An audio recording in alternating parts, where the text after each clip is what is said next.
what they say, life is good. Terrible music, great show. It's the Horse Racing Happy Hour. Barry Spears, Louis Bow hanging out with you. A little Tampa preview for Saturday. No Pasco, no problem. We will do the late pick 5 here. Gasparilla and Wayward Last will kick off the sequence there. Barry, your home track there at Tampa. How are you, man? Good, hanging in there. I have yet to get out there this season, Bad job at you, for sure. Yeah, pretty much. I'm sure I'm gonna hear it when I get out there, but I'm gonna get out there soon, really soon. There you go. Barry, he looks like that all the time, so just look for him when you're at the track. You know this. You've seen me after hours. Unchanging man in Barry Spears. He just always looks the same. He's a very consistent man. He's like the guy who goes to Kohl's and just buys the same shirt and $5. That is me. I'm Louis Rameau, Barry Spears hanging out with you. You can always catch us every Friday, 2 o'clock Eastern, 11 o'clock Pacific on SoCal Saturdays, presented by our friends at Amwager. Appreciate them hanging out with us on that program. This is just the weekly edition of the Horse Racing Happy Hour. We'll go through that late pick 5 at Tampa. The first 3 races of that sequence I'll cover tomorrow with Ren Carruthers, who you'll see on the simulcast. She'll join me as part of Rameau & Co., my weekday radio program here at ESPN Louisville. You're certainly welcome to join us every Friday at 10:20 a.m. Eastern Time. For that segment, head around the country, do different things. We'll almost certainly be in New Orleans next weekend for that one, Barry. But leading into this weekend, Pasco canceled. I don't mind talking about it. This follows up, and I always mix up these races, but they had the 2-year-old race get canceled at Del Mar. And I think that's the Bob Hope. That's right. And, I went through this in my mind, Barry. It's like, do we talk about it? Is it embarrassing for the track? And it's just, I'm like, no, they just had 4 horses in the Jerome. They had to cancel this race at Del Mar. It's kind of just the sign of the times, I think, right? I mean, it's not a Tampa thing at all. No. Like you said, I think it's just a matter of the state of the game as it is. It's not really, I don't think, an indictment on anything in particular, other than the fact that, honestly, we have too many stakes races as it is. So this isn't like a bad thing. It's not like this is a graded stake that was very important along the line that we're losing those type of races. This is just a lower level race that could be made up somewhere else if they really wanted to. Yeah, I largely agree with what you just said. Now, if this were the Jerome and they had to cancel the Jerome, or this were the the Gun Runner or something, we'd be talking something different. And look, the Bob Hope getting canceled wasn't good, but they also, Breeders' Cup's been out LA and San Diego for 3 years. Right. Like, what are you aiming for? The $1 million race or the $200,000 race? I mean, it's these aren't difficult things to figure out, especially financially that way. And so, no, I think we'll have a lot of fun with the card on Saturday there at Tampa. Barry, we talk about all the different, tracks, all the different circuits, all that kind of stuff. Tampa, that turf course, where would you rank it amongst places you've been as far as just the turf course itself? It's got to be up there.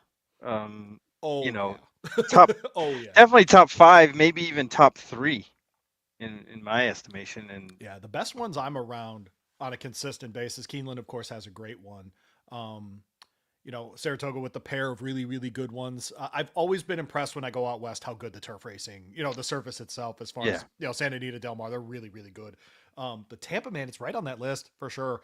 And I think in American turf racing we think of like Colonial, especially now coming up, seems to be one of those places we talk about a lot. And Kentucky Downs has its own characteristics and different things. But with their move, Barry, to that more seeded course, the one that is better irrigated, even we've seen horses come out of Kentucky Downs even better than before for sure.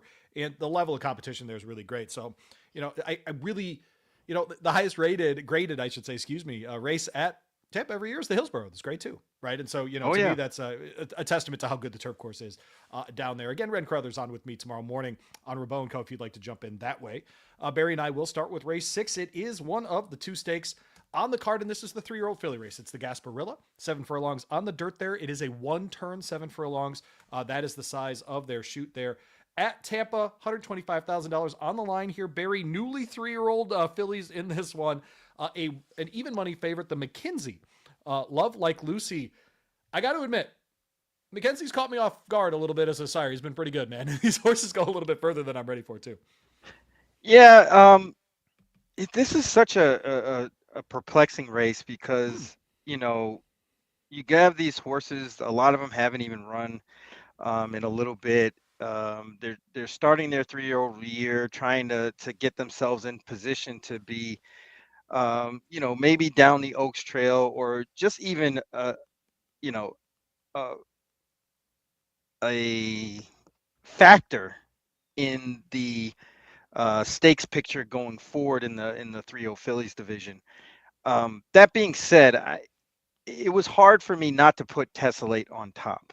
Yeah, I agree. Um, that horse has some speed, and so does the outside horse, Gerard's Cross. I And agree. there is a situation where those two can hook up, or even if Tessellate is a little bit faster, maybe Tessellate goes faster than they really want to. And that's when I went to the alternatives and I went to the stablemate of Tessellate, Love Like Lucy, who has some good races, sitting right off the pace. But honestly, the company this horse has been keeping is pretty good. You'll see after they broke the maiden, they went and hooked up against Lenny Lou. Didn't run poorly against that horse, who obviously Lenny Lou is a very, very fast horse. Yep. Came out of there, went over to England, ran in the Breeders' Cup, and then they lost to Mythical, who's super freaky fast. And I don't think they had a shot in either of those Mm. races personally. This race without either those two horses make this a pretty good spot. They could track Tessellate and move by and kind of win this race going a little bit further. So you are officially 2, 3, and 1 in this one, Barry. Obviously, just made the case for trying to beat Tessellate here. You're also going to include the Sammy Camacho ridden and Michael Campbell driven, trained Lady Valor in your top 3 here, largely based on the last race. Yeah, didn't get a great trip, and ran pretty good against Ridgie, who Yep. they were favored. Actually, Lady Valor Lady was Valor was favored favored in in that that race. race. Yep. Didn't get a great trip, ran pretty good. I think they can move up off of that effort. Yeah, Lady Valor, 4 runs, all of them in the trifecta for sure in her career. Really, really nice start there. I went a little bit of a different direction, 3, 4, and 6 here, Barry. I put Lightscape second here. I am a sucker for a second time starter. I just am, and I love, especially early in development like this. Taking a little bit of a shot here because I don't know with Lightscape. I don't think that 3-1 number is accurate at all. I think we're going to get longer odds than that for sure. Except that Thomas Proctor started this started his year at Tampa 5 for 9, and he's been in the trifecta 8 out of 9 times. So who knows? Maybe he's just hottest Bard on the planet, frankly. And so maybe we'll just ride with that. But I'll go 3, 4, and 6 here. And you mentioned this horse in Gerard's Cross. This is a fast horse, man. Was in the Sandpiper last out. And frankly, once the horse wasn't going to win, just kind of gave way under Sonny Leone, who keeps them out here. But before that was very good over the turf in the Colleen at Monmouth Park. Before that, though, breaking her maiden at Gulfstream Park. So that's a horse that's been around a little bit. Second off the layoff here. Great angle for Kathleen O'Connell. And so hopefully we get that as well. She's not great in stakes company, but I think the 6 horse here, one to include if you wanted one for your exacta second place spot. He's Barry Spears, Louis Rabeau hanging out with you. Move on to race 7 at Tampa on Saturday. The Wayward Lass, a mile and a 16th on the dirt. Fillies and mares 4 and up here, Barry. 100 and a quarter on the line. A little bit of a really depends on what you want in this race, I think, Barry. If you want the class of the race, I think that the favorite on the morning line makes a lot of sense.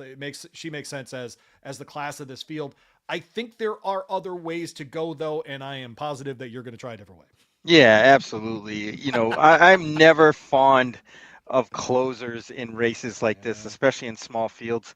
Uh, Drexel Hill is decent enough, but I 4 to 5 in this spot seems Hmm. a bit of a stretch. I know they ran pretty good in the Mother Goose, but I'm not really sure how good that field actually was. Um, Obviously he ran good in the Busher, but that was around one turn, and the two turn efforts just kind of uh, didn't run all that great, Hmm. honestly. And this field isn't bad, but it's not that great either. So, given the post position and the running style, I opted to go elsewhere. I went to the one Ultimate Authority.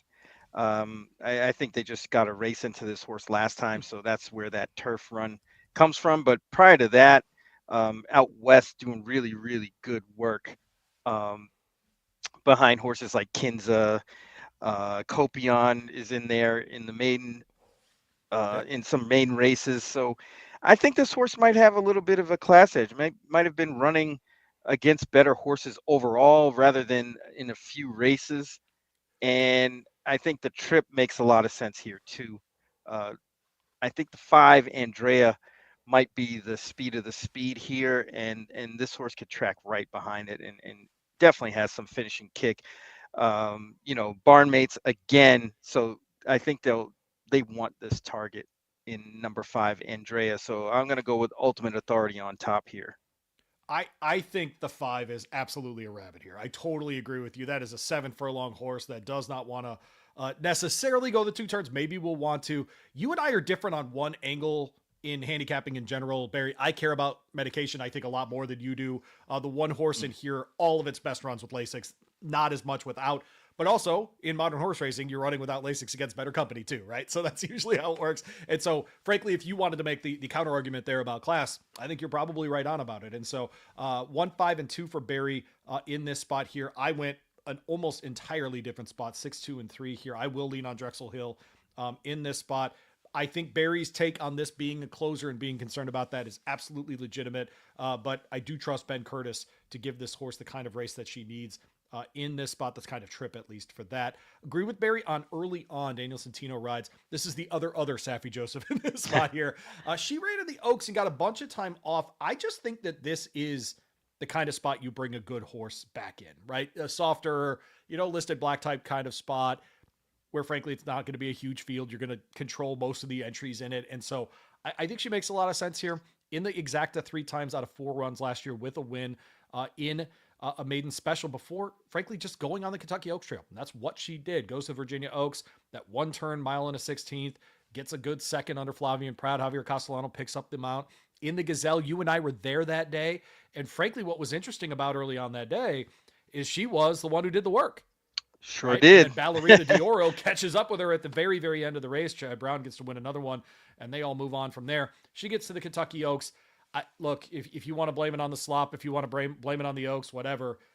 I didn't think she was terrible, but that was kind of a weird race that day as well. I think she's got a legitimate shot here as well. So 6, 2, and 3 for me. And here, Barry, if you were playing the late pick 5, how many of these horses would you include in your pick 5? I would, at least in this race, Yeah. I'd take a shot and not use Drexel Hill at all, and I'd go Right. probably 1, 2, 5.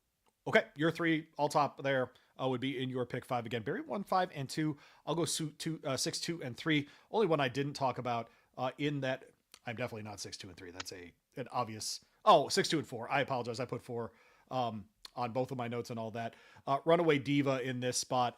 This is more of a Sammy Marine thing than anything else, and this is a horse coming out of that Delaware handicap that was won by Regaled, and she was awesome that day. Runaway Diva did a lot of the work too as part of that one. Before that was in the Twixt over the 1 turn at Laurel. I think she wants the 2 turns, though. We've seen her do that before pretty well. And so I like Runaway Diva, frankly, a fair amount in here. So 6, 2, and 4 for me here. I apologize for the misprint on the screen there. Barry Spears, Louis Rabot. Moving on, late pick 3 at Tampa Bay on Saturday as part of Gasparilla Day down there. Fun one here, mile and an eighth on the turf. This is Phillies and Mares 4 and up, running for 55,000. And this is for non-two lifers essentially in an allowance here, Barry. I thought you could make the case for probably 6 or 7 in here and feel pretty okay about it. And you're probably going to tell me, no way, man. I got a definite favorite. No. You're right on, spot on with that assessment. I mean, honestly, if I'd say maybe the 5, but I mean, if this race collapses, I could see the 5 actually winning at a huge price, but I just don't think it sets up very well for that one. And the 10 probably has no shot of winning, but could probably hit the board if things kind of fall the right way. So it's not like there's a lack of contenders in this race. Sure. But I actually ended up being a little bit boring in this spot. Went to the 1, Phoenix of Wit. I just think their body of work is just better than everybody else's here. They've have enough races under their belt against good competition, including the last race, even though they didn't get the best of trips. And the 1 post is definitely a concern. I agree. However, there's really not much in this race, and they kind of stand out a little bit. if we get 3-1, this is kind of an all-in situation. Okay, there you go. See, I said it's wide open, and you're like, if I get 3-1, I'm pressing, I'm pushing. Yeah, if They I got get three to poker one at on that Tampa. horse, I mean, it's possible Oof, because everybody sort of looks the same. they do. But I just like those last three races the source had. Once in a while, Barry, in a non-two lifer, you just look for horses that win, like you just said. And so, two that are coming out of wins are the 6 horse Pablo Morales rides for the aforementioned Thomas Proctor, who can't miss right now, by the way. That horse coming out of a maiden win was in a stalking position, went ahead and got the job done last time. Took 8 tries to break her maiden, but here we are, daughter of Curlin, going a mile and an eighth. I think this actually makes a lot of sense for her to stretch out and go even a little bit further. I went to the 2 horse next. That is Perky. And besides describing me perfectly, Sammy Camacho is off, and this is a Miguel Clement train E that we last saw at Gulfstream Park on the synthetic. But if we go back to the turf numbers, I think Perfkey makes a ton of sense. Breaks her maiden at in the maiden 32 level at Tampa. They keep her in the barn. Runs at the optional claiming level. Wins immediately against winners at a mile and a 16th. I think the stretch to a mile and an eighth here makes a ton of sense for Perky. And then I went to Mystic Sea, the 4 horse after that. Bill Mott, Daniel Centino aboard for this one. Another maiden breaker last out at a mile and a 16. Now, that was on the synthetic, but before that, did have experience on the turf up there in New York, both at Saratoga and at Aqueduct. And so I think the move back to turf here won't be too jarring for her. And so give me those 3. Another McKenzie, man. I'm giving out these McKenzies like crazy. I don't like it. You went 1, 2, and 8 in here. I think the only one you agreed on Perky, obviously. We did talk about Frida on the toward the outside here, the 8 horse, going further than she's ever gone before. Yeah, this horse is actually kind of interesting for the fact that a why is this horse in this particular race? Good You question. know, there's a lot of spots between Tampa and Gulfstream that this horse could have run, and they pick a mile and an eighth turf route at Tampa. Um, Jose D'Angelo is razor sharp. He attracts or gets Sammy Camacho to ride this horse. I don't think this horse is without a chance. Maybe needs a little bit of experience, but I don't know. I think if this horse is a close to that price, you might want to take a second look at a horse like this. D'Angelo does very, very well with these types, doing this sort of move, going to the turf and then stretching out. He does it when he cuts back. I mean, he's a very versatile trainer. Um, so I would give that one a chance in here. Mm, Not sure what the price is going to be. I would right. gather 12-1 is a little high, but not that high because I think a lot of these horses are kind of similar. You have a lot of maiden breakers and mixed in with some other horses that have some Right. experience. So you're going to get a mixed bag of sort of prices. And if Frida floats up to this price, I would really take a hard look at that horse. Late double starts race 9. Barry Spears, Louisville hanging out with you on the horse racing happy hour. We're looking at Tampa's card on Saturday. Gasparilla Stakes and the Wayward Last begin the late pick 5. We're down to the late double here. Race 9 maiden special weight for $55,000. 6 furlongs on the dirt here, Barry. This is for 3-year-old fillies. And so we got a decent field of 12. And boy, I mean, if you take out the one starter with 4 lifetime starts, there's 2 starts amongst the other 11 in this field, Barry. A lot of first timers to try to sort out. I think there are a couple of different ways to look at these kinds of maiden races, Barry. If you'll allow me for a second here, to either lean on horses, the couple that have the experience, or to try to pick out those first timers. If someone's got a bigger pocketbook, would this be the race in the last 5 that you would try to push as many horses in as you could? Probably. Okay, And actually, typically my strategy would be to toss the first and second choices in here, sure. just for the fact that you know I think that the earlier parts of this sequence might be a little chalky. This is where we could probably get a price and something solid to push us into the last race. There's a lot of ways to go here. I kind of thought the morning line was a little all over the place, Okay. and I think it's going to be a bet a lot different than what the morning line actually suggests. For example, the horse I pick on top, April Spun, has some precocity in the pedigree. And the switch from turf to dirt makes a lot of sense. This horse really isn't a turf horse. I think they may have just wanted to get this horse on the track to see what they can do. The horse didn't really run all that poorly, but I think the switch to the dirt is going to make a big difference. Kathleen O'Connell does this sort of thing often. Her numbers second time just across the board are better than her first time out stats. And I think this horse might be live at a decent price. 12-1 seems to be a stretch. I would say probably 7 or 8-1, maybe even I think 6. that's right. Yeah, I agree with you on April Spawn. I think she's really interesting here. I like Charlie Marquez. It's an interesting spot for your horse to debut under the lights at Meadowlands, is it not? I mean, it's kind of an Yeah, it's interesting, weird. different sort of spot. And no, but I'm not hating on it either, right? I mean, you got to No. run your horse where you can run your horse. And I mean, I like that Meadowlands meet a lot because I get Dinnerman and a bunch of like turf races. That's great. But you and I did not expect this to happen, but you and I landed on the same top two, just in reverse order. I'll talk about the 3 horse in here, and Adios Tootsie, a first timer for Michael Yates, who's yet to win at Tampa this meet, but he does have 3 second place finishes in 9 runs. Some of them with Golub Yeah, how you say that? Goluber Zuch, who's been Okay. riding for him and is 2 seconds in 3 rides. And so this, to me, is a fascinating one. Good work from the gate the other day. Tampa's not a place where you get a bunch of like sub 48 works, Barry. It just Not isn't. It's typically. not that. No. Yeah, it's just not that kind of track.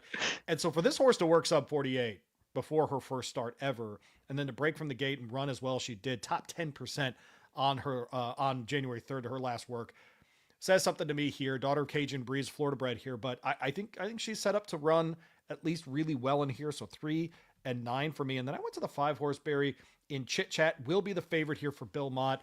And the only thing I hate is that it's a Bill Mott, right? Because it's going to get bet the wrong way. This is not a 5-2 horse, but okay. The morning line maker did the right thing. The horse will be 5-2, but it's not worthy of a 5-2 kind of number. It should be 9-2, something like that in my mind. And so I'll go that way with those 3 runners. I'll go 9, 3, and 5 here. Barry, you had the 8-3 in your handicapping here. Muffin Thief. Are you a muffin guy?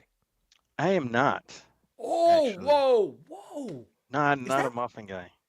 You love sugar. Like what's I do, but it's muffins? I would be more towards like a Danish pastry Really? All right. than Okay. So let's do pastry rankings real quick. Pause the show. Better or worse, donut or muffin? But which better, donut or muffin? donut. Okay, we're staying with donuts. Donuts or let's go cinnamon roll. Cinnamon roll. I agree with you. Cinnamon roll or a Danish. Only if it's an apple Danish. I like the You? cream cheese ones, but the apple is Oh, it's a slapper for sure. Yeah. So like it's is an perfect. apple fritter like your peak Yeah, that's pretty high on breakfast the list, sugar? bro. Yeah. It's a damn good Yeah, choice, it's sir. it's a Okay, good yeah, not yeah. it's a Yeah, good yeah, job yeah. by you. I'm the snack master. I'm All right, telling go you, man. steal some muffins. Why do you like the 8? Um, there's some Um, pedigree there. There's some pedigree there. I like the hey man, last workout on January 6th. Maximus Mischief's blowing up, man. His runners are running really well right now. And they're quick. They're usually Yes. pretty precocious. This workout on January 6th kind of firms that a little bit. Why not? 15 Yeah. to 1, Yep. probably flying under the radar. Jan Arnett does really well at Tampa in general. I see that he's 0 for 43, but Yeah. 6 seconds, 3 Yeah. thirds. I Right. mean, I'm sure that could be easily 6 for 43, and we'd be talking a different sort of scenario. But um, Yeah, not not a 15 to bad 1. We'd place be to talking break 8 to out. 1. Yeah, no, Right. that's exactly right. Yeah. Not a Yeah, win a bad place 50 to 50 break now. out. So yeah, good connections, outfit. Why not in a race that to me seems really wide open?